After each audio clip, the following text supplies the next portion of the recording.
Karachi circular railway Pakistan کا بہترین منصوبہ تھا، تاہم 90 کی دہائی میں ایم کیو ایم کے عروج کے زمانے اور نواز شریف کے دور حکومت میں کراچی ٹرانسپورٹ کارپوریشن کے ساتھ کراچی سرکولر ریلوے کو بھی بند کر دیا گیا۔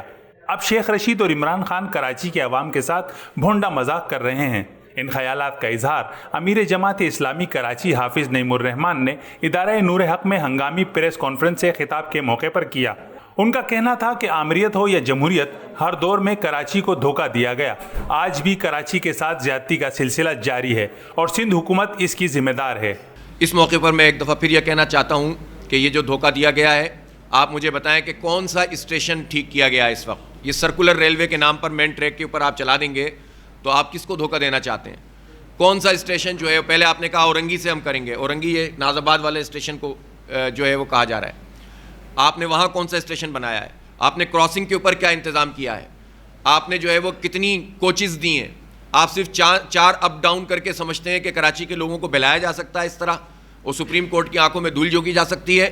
میں چیف جسٹس آف پاکستان سے اپیل کرتا ہوں کہ وہ اس کا نوٹس لیں۔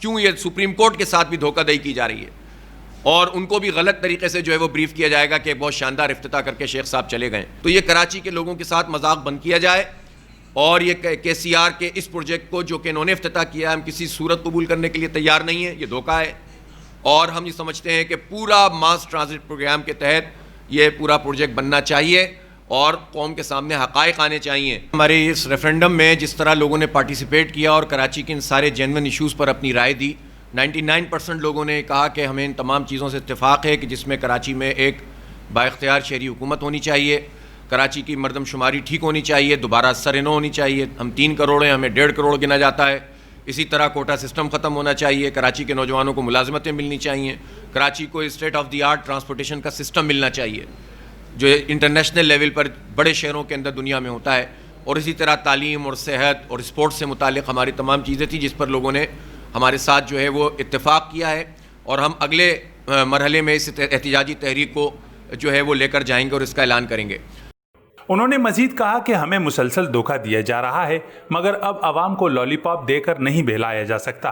ملک کی معیشت میں اہم کردار ادا کرنے والے اور 41% ٹیکس ادا کرنے والے کراچی کو پورا متحرک ماس ٹرانزٹ نظام چاہیے۔ انہوں نے اعلان کیا کہ کراچی کو حقوق دلانے کے لیے اگلے لائحہ عمل پر کام جاری ہے۔ کیمرہ مین رضوان علی کے ساتھ قمر الرحمان، جسارت نیوز، کراچی۔